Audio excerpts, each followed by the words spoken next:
우리는 계속해서 요한계시록의 말씀을 살펴보고 있습니다. 앞서 말씀드린 대로 요한계시록의 2장과 3장은 지금 소아시아 지역에 있는 7개의 교회에 대한 그런 교훈과 가르침을 주고 있는데요. 우리 이쯤에서 그 7개의 교회의 이름들을 입에 한번 붙이고 우리가 좀 넘어가 봐야 되지 않겠습니까? 다음 주 월요일 본문까지, 다음 주 화요일까지가 그 7교회를 다 돌아보게 될 건데요. 여러분 주말에도 계속 꼭 본문 말씀 가지고 큐티 묵상을 해주시기 바랍니다. 자, 우리 7개의 교회, 제가 이 지형을 오늘 원래 지도를 보여줄까 하다가 오늘 나눌 내용이 많아서 준비하지 않았는데, 제가 우리 단체 카톡방에, 세종중국교회 단체 카톡방에 지금 7개의 지형, 에베소, 서머나, 버가모의 위치가 어디인지, 그리고 그들이 왜 부유하고 잘 사는지 지도를 보면 알 수 있습니다. 그래서 제가 카톡방에 그 지도 인터넷에서 찾아서 올려드리도록 하겠습니다. 자, 아무튼 7교회 이름들은 이러합니다. 에베소, 서머나, 버가모. 시작. 에베소, 서머나, 버가모. 다시 한번. 에베소, 서머나, 버가모. 서머나, 버가모. 그 다음에 두아디라, 사데, 빌라델비아, 라오디게아. 4개인데요. 자, 왜 제가 이렇게 말하냐면요, 지역이 이렇게 생겼어요. 네, 그래서 에베소, 서머나, 버가모. 자, 다시 한번 시작. 에베소, 서머나, 버가모. 그 다음에 두아디라, 사데, 빌라델비아. 시작. 두아디라, 사게, 빌라델비아. 그 다음 마지막으로 라오디게아. 왜 이렇게 잘 따라하시죠? 집에서 연습하고 오신 것 같아요. 한 번 더 할게요. 에베소, 서머나, 버가모. 시작. 지금 유튜브 보고 계시는 분들 따라하셔야 됩니다. 자, 유튜브 보시는 분들이 한 2분 정도가 안 해서 다시 한번. 에베소, 서머나, 버가모. 시작. 두아디라, 사데, 빌라델비아. 시작. 마지막으로 라오디게아.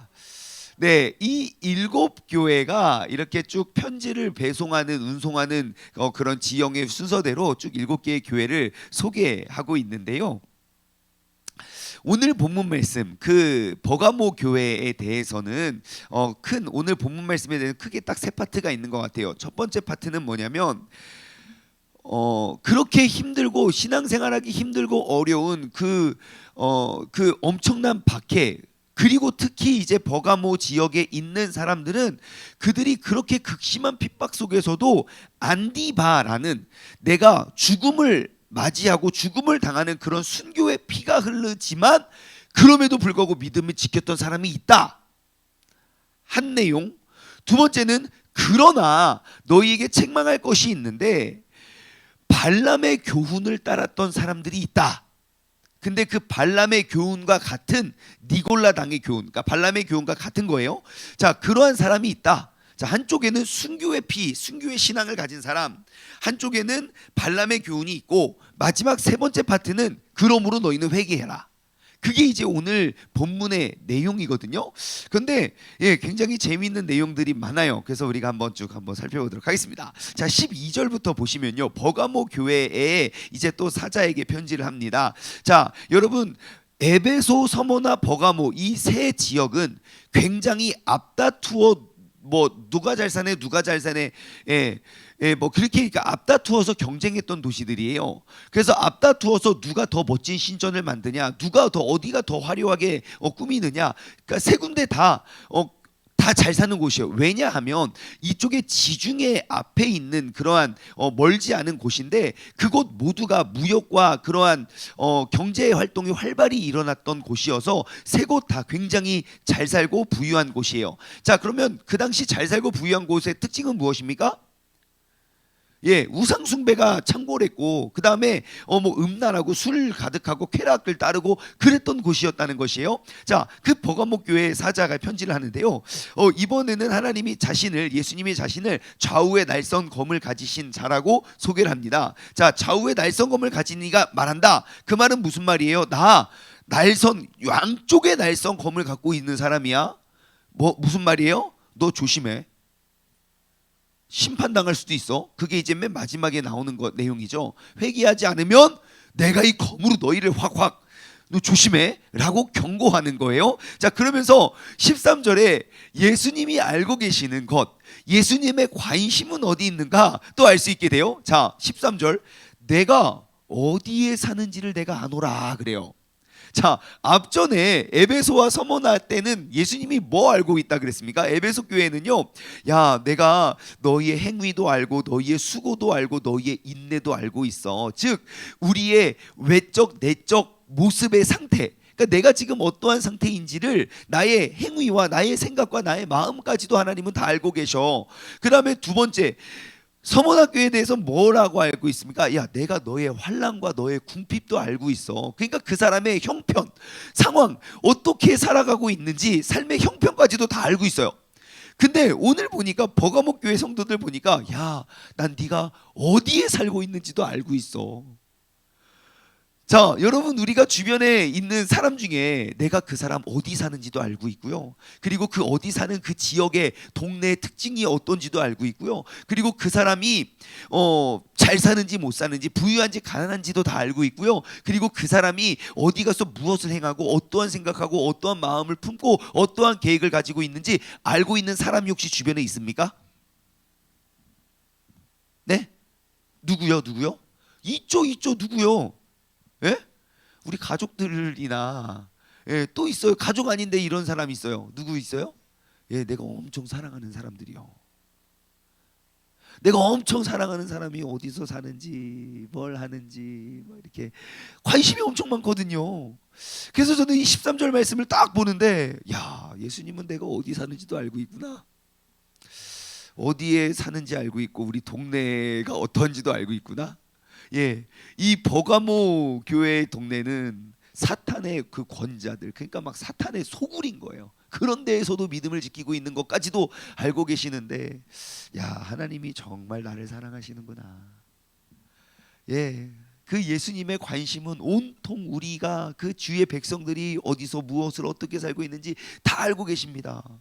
그러니까 우리도 내가 무엇을 하고 어떠한 마음을 품고 어떻게 살아가고 어디에 머무는지 우리도 관심을 가져야 되겠습니까? 안 되겠습니까?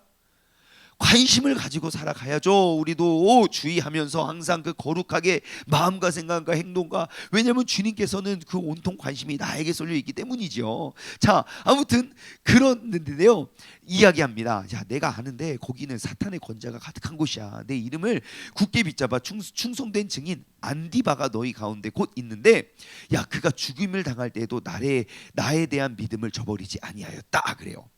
자, 다시 말해 이 안디바라는 사람이 순교의 피를 흘린 곳이에요. 무엇을 위해서요?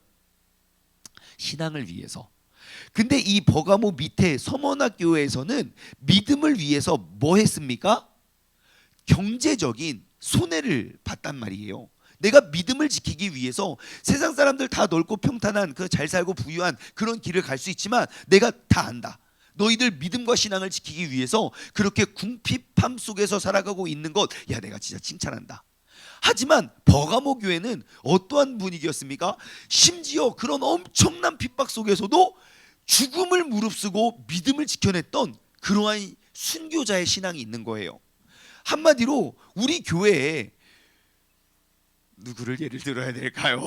자, 저랑 지금 가장 가까이 있는 우리 서준혁 집사님이 예를 들어 막 기도 제목을 계속 하는, 여러분 저의 핍박이 너무 심합니다. 우리 여러분 아시잖아요. 요즘 너무너무 힘들어요. 라고 막 기도 제목을 나눴는데 진짜 서준혁 집사님이 순교를 했어요. 여러분 서준혁 집사님을 위해 어떻게 기도하시겠습니까? 다행이에요. 서준혁 집사님 데리고 가가지고 나 진짜 나 데리고 갈 줄 알았는데, 여러분 그렇게 기도가 나오시겠습니까? 절대 아니죠. 특히 이렇게 새벽마다 나와서 함께 기도하는 이 기도의 물이라면 하나님 왜 서준혁 집사님 데려가셨습니까? 하나님 차라리 나를 데려가시죠. 이제 하나님 믿은 지 1년밖에 안 된 사람, 초신자예요. 나 10년도 넘었는데 진짜 너무 부끄럽습니다 하면서 한 사람의 희생과 한 사람의 눈물로, 한 사람의 죽음에 의해서 그 한 교회가 분위기가 잡힐 거예요. 그것이 그 교회의 신앙과 그 영성을 이야기할 거예요.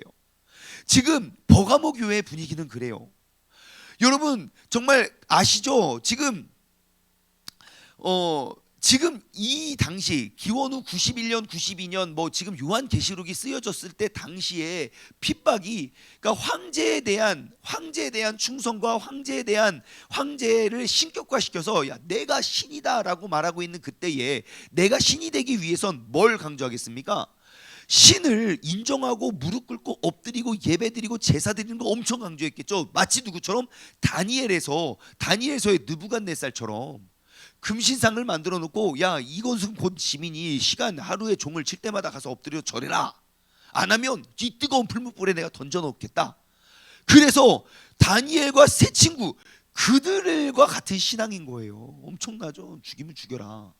근데 진짜 죽였어요. 자, 그렇게 순교자의 영성을 가지고 있는 곳인데 두어 가지 책망할 것이 있어요. 그러니까 한편에는 그렇게 순교자의 그런 엄청난 사명과 그러한 신앙이 있는데 다른 한쪽은 뭐가 있냐면 내가 너에게 책망할 것이 있는데 야 거기에 자 14절이에요. 그러나 내게 두어 가지 책망할 것이 있는데 거기 내게 발람의 교훈을 지키는 자들이 있도다 그래요. 발람의 교훈이 뭡니까? 예, 발람의 교훈이 뭐죠? 발람? 성경에 나오는 이야기입니까? 예예예예. 예, 역시 우리 새벽 예배 수준은 뭐 이거 뭐 전승이라고 해도 믿을 판이에요. 발람이 뭔가 뭐 발람. 자 여기에 나오는 이름이 뭐냐면 발람과 발락이 있어요. 발람과 발락. 지금 여기에 발람의 교훈을 찾기 위해서 성경에 딱 한 곳 나왔는데요. 민수기에 나옵니다. 민수기 22장부터 24장 우리가 찾아볼 거예요. 그 방송 준비해 주세요. 민수기 22장에서 24장에 보면 그 발람과 발락이 등장을 해요. 근데 여러분 꼭 한번 읽어보십시오. 22장, 23장, 24장 보면요, 발람이 발락, 발락이 발람에게, 발람이 발락, 발람. 아니 봐도 모르겠어요. 그래서 저도 이게 뭐야 이게 도대체. 근데 재미난 특징은요. 아무튼 이거부터 한번 짚고 가죠. 자, 그러면 그러니까 발람과 발락 둘 중에 한 명은 선지자고 한 명은 왕입니다. 그럼 누가 선지자고 누가 왕일까요? 저는 맨날 헷갈렸거든요. 확실히 짚어드릴게요. 자, 더 이상 헷갈리지 마세요. 우리나라에는요 왕을 뭐라고 하죠? 뭐라고 호칭하죠? 전하. 왕의 이름이 뭐든지 상관없이 전하 그래요. 예, 그게 왕이에요. 애굽, 이집트 사람들은 왕을 뭐라고 하죠? 파라오. 파라오가 뭡니까? 바로. 예, 바로가 곧 왕이에요. 여러분 바로는 이름이 아닙니다. 직책입니다. 그러니까 바로 파라오라 그래요. 그리고 저기 그 가나안 사람들은 왕을 뭐라고 했는지 아십니까? 멜렉이라 그래요. 아비멜렉 뭐뭐뭐렉 그래요. 렉. 자, 그러면 이와 관련해서 발람이 있고 발락이 있습니다. 누가 왕일까요? 발락입니다. 예, 락이 왕이에요. 예, 락. 예, 그래서 발락은 왕이고 발람은 선지자예요. 민수기 22장에서 24장의 말씀을 보면요, 발람과 발락이 등장을 해요. 굉장히 재밌어요. 이것도 사실 막 나눌 이야기예요. 제가 금요 처리하였으면 제가 막 쭉 설명을 하겠는데 대충 넘어갈게요. 자, 22장에 보면 지금 이스라엘 백성이 쭉 이제 광야 생활을 마치고 요단 동편에 있는 그 모압 지방에 머무르게 됩니다. 근데 그 발락이 모압 지방에 있었던 사람이거든요. 근데 소문을 듣자니 이 백성이 너무너무 무서운 거예요. 근데 우리 지역을 지나간대요. 그러니까 어떻게 하냐면 야 발람 데리고 와. 그래서 이스라엘 백성을 저주하라고 해요. 너네 가서 저주해라 그래요. 근데 아무튼 내용은 22, 23, 24장의 내용은 저주해라. 그러니까 발람이 가서 이것들을 오다가 막 자빠지고 쓰러지고 막 저주를 해야 되는 거 아닙니까? 그 사주를 받고 와요. 근데 입을 뻥 열고 하는 말이 그들을 축복해요. 그러니까 야 내가 너 언제 너 축복하라고 너를 불렀어. 저주하라 그랬지. 알았어. 또 말하는데 또 축복을 해요. 3번이나. 뭐 이런 것들이 다 있어 라고 이야기하는 게 22장, 23장, 24장이에요. 재밌는 거는요, 그 발람이 발락에게 갈 때 나귀가 등장을 합니다. 왜 발람과 발락 사건이 재밌는 이유가 나귀가 한 마리 등장을 하는데, 이건 한번 찾아보죠. 자, 민수기 22장 23절이에요. 민수기 22장 23절. 자, 보십시오. 나귀가 여호와의 사자가 칼을 빼어 손에 들고 길에 선 것을 보고, 자, 나귀가 지금 뭘 봤습니까? 여호와의 사자를 봤는데 날선 검을 들고 있는 것을 봐요. 누가요? 나귀가 봐요. 그러니까 가다가 어떻게 해요? 여러분 앞에 막 사자가 칼 들고 있는데 여러분 어떻게 했습니까? 계속 갑니까? 아니죠. 하고 나귀가 그 길에서 벗어나 밭으로 빠져버려요. 아이 깜짝이야 하고 빠져요. 그러니까 나귀 위에 타고 있던 발람은 어떻게 되겠습니까? 예, 이게 뭐 하는 거야 하고 화가 나겠죠. 자, 그리고 나서 두 번째, 자 25절, 나귀가 또 누가요? 나귀가 뭘 봐요? 여호와의 사자를 보고 몸을 담에 대고, 이번에 또 담에 대고 발을 그 담에 짓누름에, 그러니까 막 하면서 차를 옆으로 댄 거예요. 그러니까 옆에 막 벽이 있으니까 다리가 막 긁히니까 이 발람은 더 화가 나겠죠. 이 미친 거 아니야? 그러다가 또 한 번 27절 나귀가 또 여호와의 사자를 보고 발람 밑에 엎드리니 발람이 도와요. 자기 지팡이를 가지고 나귀를 때리는지라.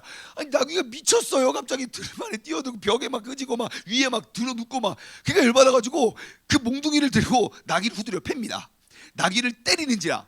갑자기 나귀가 28절, 여호와께서 나귀의 입을 여시니, 이거 막 동물들 학대하면 이거 하나님이 입 열 수도 있어요. 막 하다가 갑자기 왜 그래요? 막 이렇게. 잘 봐요. 28절, 입을 여시니 발람에게 이르시되 내가 당신에게 무엇을 알기에 나를 이같이 3번이나 때렸습니까? 그래요. 아니 깜짝이야 세상에. 아니 나귀가 막 말을 해요. 그러니까 또 나귀랑 대화를 해요. 아니 깜짝이야 하더니 야 발람이 나귀에게 말하되 야 네가 나를 거역하기 때문에 내가 너를 때렸지. 야 내 손에 칼이 있으면 넌 죽였어. 그러니까 또 나귀가 이야기해요. 당신이 오늘 당신의 일생 동안 한 나귀가 아니냐. 내가 언제 당신한테 이렇게 한 적이 있냐? 있어요 없어요? 없어. 그러니까 내가 다 이유가 있는 거예요. 그때에 31절, 여호와께서 발람의 눈을 밝게 하시사 여호와의 사자가 손에 칼을 빼어든 것을 그가 파고 머리를 숙입니다. 야 여기서 주는 엄청난 교훈이 있죠. 뭡니까? 아니 동물들도 보는 천사를 왜 선지자는 못 보냐는 거예요. 여러분 정말 중요한 교훈입니다. 여러분 우리는 봐야 할 것을 보고 보지 말아야 할 걸 보지 말아야 돼요. 근데 선지자는 그 천사를 보고 짐승을 이끌어야 되는데 짐승은 천사를 봤는데 선지자는 그것이 보지 못했다는 거예요. 여러분 오늘날 그리스도인들이 봐야 할 것을 봐야 됩니다. 우리가 봐야 할 것을 보지 못했을 때 나라는 무너집니다. 제가 이번 주 주일날 성경적 가치관 세우기 3탄 성교육인데요, 이와 비슷한 관련된 이야기를 제가 좀 나누려고 해요. 준비하다가 아무튼 우리가 봐야 할 것을 봐야 하는데 보지 못했어요. 하나님은 나귀를 통해서 보게 하세요. 그러한 사건이 있은 후에 도착을 해가지고 예언을 3번을 했는데 저주를 했더니 다 축복을 하죠. 그리고 22장, 23장, 24장이 그렇게 해서 그 이스라엘 백성을 저주하지 않고 축복받은 백성이 돼요. 저주를 하려고 불렀던 사람에게 오히려 축복을 한단 말이에요. 그러면 25장에는 어떠한 내용이 따라와야 됩니까? 그들이 축복받고 하나님의 은혜로 말미암아 그 가나안 땅에 입성하는 내용들이 쭉쭉쭉 이루어져야 되지 않아요? 근데 25장에는 그 유명한 비느하스 사건이 나옵니다. 그게 뭐냐? 그들이 모압의 여인과 음행하여서 사람들이 다 그냥 막 다 너무 행음을 너무 심하게 하는 거예요. 그러다가 벌건 대낮에 사람들 다 보고 있는데 에이씨 하더니 가가지고 또 여자랑 텐트 속에 쏙 들어가네. 근데 그렇게 그 음행하는 모습을 보고 하나님이 보고만 있을 수 없잖아요. 이런 더럽고 이런 음탕한 것들. 그러면서 그들에게 그 진노를, 그 연병을 돌게 해요. 그 연병을 돌게 해서 죽은 사람이 24,000명이거든요. 다 그렇게 음행하고 와 여자다 막 그러면서 막 그렇게 행음하고 있을 때 비느하스가 텐트에 두 남자고 여자 쏙 들어가는 걸 보고 옆에 있던 창을 가지고 들어가서 찍어버립니다. 남자와 여자의 몸을 둘 다 관통시켜버려. 그리고 나서 하나님이 그들에게 내리던 그 연병이 그쳤더라. 그곳에서 그날 죽은 사람이 24,000명이에요. 자, 그럼 다시 돌아가요. 22장에서 24장까지 그들에게 저주를 하라고 했는데 축복을 했어요. 근데 25장에 그러한 그 완전 민족 대학살이에요. 그 연병이 돌아가지고 24,000명을 죽였다고요? 코로나보다 더 무서워요. 얼마나 무섭습니까? 그럼에도 불구하고 못 깨닫고 음행을 하고 있어요. 근데 이유가 있어요. 그 이유가 바로 민수기 31장 16절입니다. 자, 민수기 31장 16절. 자, 나옵니다. 보라, 이들이 발람의 꾀를 따라 이스라엘 자손의 부올의 사건에서 여호와 앞에 범죄하게 하여 여호와 회중 가운데 연병이 일어나게 하였느니라. 아멘. 자, 이 사람들이 왜 22장에서 24장까지 저주를 하라는데 축복을 했다가 25장에 왜 이렇게 무너졌습니까? 뭐 때문에? 발람의 꾀 때문이에요. 발람이 알았어요. 왕이시여, 이 사람들은 우리가 저주할 수 있는 대상이 아닙니다. 나는 하나님의 말씀을 전하는 사람이기 때문에 그 명령을 이렇게 저기 할 수가 없는데, 그리고 가는 길에 뭐 봤어요? 전사가 칼 들고 서 있는 거 봤잖아요. 나기도 보고. 그러니까 내가 그 말을 전하지 않을 수 없어. 이 사람은 내가 저주를 할 수 있는 사람이 아니야. 하나님이 꽉 붙잡고 그렇게 살고 있는 사람이에요. 하지만 내가 그들을 저주할 수 없지만 그들 스스로가 죄를 범하여 하나님의 진노와 심판을 받게 하면 되잖아요. 천재죠. 내가 모르긴 몰라도 모압에 들어가자마자 여자가 아마 다 벗고 서 있었지 않았을까 싶어요. 왜 있잖아요. 영화 보면 음행하는 장면과 그럴 때 나오는 그 분위기 있잖아요. 그 새끼 가득한 색깔과 그런, 스스로 죄를 짓게 만들고 스스로 파멸하게 만들어서 하나님 심판하지 않을 수 없게 만드는 게 발람의 꾀예요. 그리고 오늘 본문으로 넘어가 봅시다. 요한계시록 2장 14절. 그러나 내게 두어 가지 책망할 것이 있는데 거기 너에게 발람의 교훈을 지키는 자들이 있도다. 잠깐만요. 지금 이 교회는 어떠한 교회예요? 순교자의 피가 흐르는 교회라고요. 지금도 엄청난 도미티아누스의 엄청난 박해와 환란에 사람들은 죽어가고 있고, 심지어 그 교회에는 목숨을 바친 사람이 있고 그를 위해서 기도하는 무리가 있는데, 한쪽 편의 성도들은 뭐라고 있어요? 발람의 교훈을 지키는 자들이 있대요. 발람이 발락을 가르쳐서, 그 선지자가 왕을 가르쳐서 뭐라고 합니까?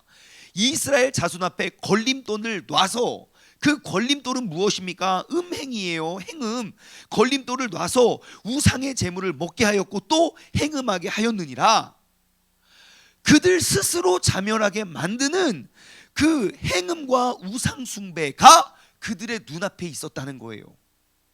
그리고 그 하나님이 어느 누구도 저주하거나 심판할 수 없는 그 하나님의 백성들을 스스로 자멸하게 만들었어요. 여러분, 한국 교회가 이러지 않습니까? 우상 숭배와 음행이요. 제가 이번 주 주일날 성교육, 말이 성교육이지, 여러분 그 이 음행한 백성들, 우리는 여기에 대해서 너무 경각심을 갖고 있지 않아요. 나만 아니면 돼요. 왜요? 나는 지금 순교자의 길을 갖고 있으니까. 내가 지금 이 나라에 이렇게 어렵고 힘들 때 내가 지금 그 앞에 섰으니까. 아니요, 그것은 책망할 일이에요. 나만 순교자이고 너가 그냥 발람의 꾀에 너가 음행하고 너가 아유 야 우리 교회는 야 이런 사람들이 있어 진짜 막. 여러분, 흉볼게 등사가 아니라고요. 여러분, 그 이스라엘 자손의 걸림돌이 있다면 여러분, 우리는 힘을 모아서 그것과 싸워 이겨야 돼요. 왜 우리가 성경적인 가치관을 갖자고 운동을 하고 있습니까? 왜 한 달의 설교 시리즈를 몇 달 전부터 제가 광고하고 여러분들에게 자료를 수집해 달라고 부탁을 할까요? 이것은 혼자 싸워서 될 일이 아니에요. 나만 믿음 좋고 나만 서 있으니까 될 일이 아니라고요. 우리 모두가 힘을 합쳐서 순교자의 반열로 우리가 나아가야죠. 발람의 꾀가 보이면 잘라내야죠. 너는 무너지고 나는 괜찮으니까 아니요. 하나님은 그에게 그 모습을 책망하고 계세요. 자, 그러면 16절이에요. 그러므로 너희가 회개하라. 그리하지 아니하면 내가 내게 속해 가서 내 입의 검으로 그들과 싸우리라. 자, 그러므로 회개하래요. 자, 그럼 질문. 여러분, 지금 버가모 교회는 두 개의 큰 파가 있습니다. 한쪽은 순교자고요, 한쪽은 막 우상숭배와 음행하는 사람들이에요. 그럼 누가 회개해야 될까요? 여기서 그러므로 회개하라는 누구를 말하는 걸까요? 네? 음행하고 우상숭배한 사람이요? 아니요, 둘 다예요. 지금 이 책망을 받는 거는 둘 다라고요. 왜요? 한쪽은 우상숭배하고 음행했으니까 회개해야죠. 한쪽은 우상숭배하고 행음을 하도록 내버려 뒀으니까 회개해야 되는 거예요. 여러분, 지금 버가모 교회에 대한 책망은 그 중에 신앙생활 열심히 안 하는 사람들을 위한 책망이 아니에요. 어쩌면 오늘날 교회도 딱 둘 중 하나일 거예요. 하나님이 오늘날 교회를 책망하실 때 뭐라고 하실까요? 야, 너 진짜 착하고 충성된 종아. 야, 진짜 많은 사람들이 그 죄악 가운데 빠져서 코로나 때문에 지금 다 교회를 떠날 때, 야, 너만 믿음 생활 잘해서 와서 해야 돼. 환영한다. 하나님 그러실 분 아니에요. 야, 네가 그럼에도 불구하고 믿음 잘 지킨 건 진짜 잘했어. 하지만 네가 책망받을 일이 있는데 왜 그 사람들 그렇게 알면서도 내버려뒀냐? 교회에서 3, 4, 5 모여서 그렇게 죄 짓고 행음하는데 왜 그걸 알고도 눈 감아줬니? 왜 그들을 덮어줬고 감춰줬니? 회개해. 그렇지 않으면 그 양날 좌우의 날성 검을 가지고 지금 예수님 서 있잖아요. 책망을 받을 거예요. 여러분, 우리가 이 버가모 교회를 통하여 귀한 깨달음을 얻게 됩니다. 첫 번째, 우리는 이 순교자의 반열에 서야 된다는 거예요. 내가 죽으면 죽었지 끝까지 믿음을 타협하지 않는 믿음의 사람이 되라는 것. 두 번째, 그 안에 우리를 넘어뜨리기 위한 수많은 발람의 꾀들이 있다는 거예요. 누군가가 나를 넘어뜨리지 못하면 어제 그저께 다니엘 기도회 때 말하잖아요. 하나님이 그 교회를 무너뜨리기 위한 하나님의 사단의 전략, 첫 번째 목회자를 친대요.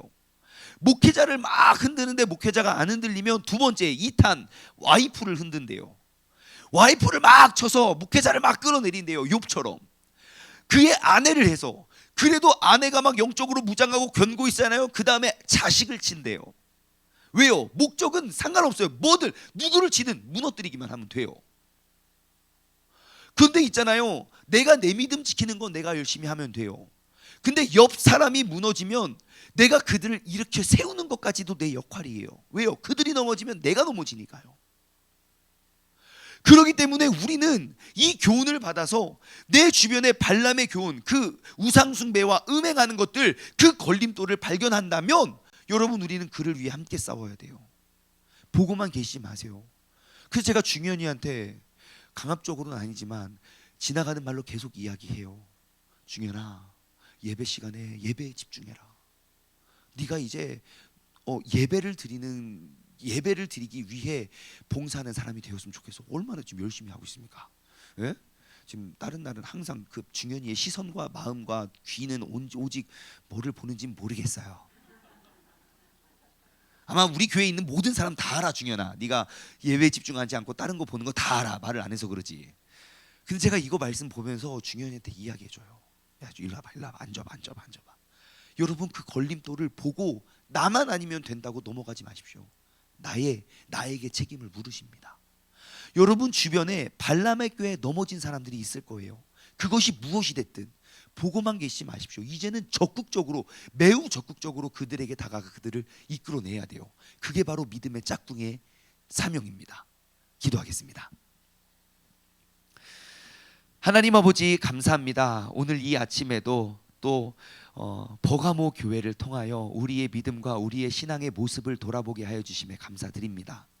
아버지 하나님, 지금까지는 나만 잘하고 이 어그러지고 패역한 세상 가운데 내가 섞이면 내가 넘어질까, 내가 그냥 너는 너 나는 나식의 신앙생활을 해왔지만, 하나님이 그들에게 책망하셨던 건 한쪽은 순교자의 피가 흐르고 있지만 다른 한쪽은 그렇게 음행하고 우상숭배를 하고 있는 상황 속에 그들은 그들을 돌아보지 않고 그들은 그들과 소통하지 않고 아마 혀를 차고 아이고 어떻게 이 사람은 죽어가는데 너희는 그렇게 하고 있냐, 아마 정죄하고 손가락질을 하고 있지 않았을까 싶습니다. 하지만 하나님이 그들 모두를 책망하십니다. 하나님, 오늘날 나의 믿음과 나의 신앙이 나만 살기 위한 신앙이 아니라 나로 말미암아 우리 모두를 살리어낼 수 있는 그러한 믿음과 신앙의 길을 가게 하여 주옵소서. 우리에게 지혜와 능력을 더하여 주시고 하나님의 말씀 우리가 굳건히 지켜 우리가 정말 이 어그러지고 패역한 세상 가운데 우리가 함께 일어설 수 있는 그러한 신앙의 공동체 되게 하여 주옵소서. 감사드리며 이 모든 말씀 살아계신 예수 그리스도의 이름으로 기도드리옵나이다. 아멘.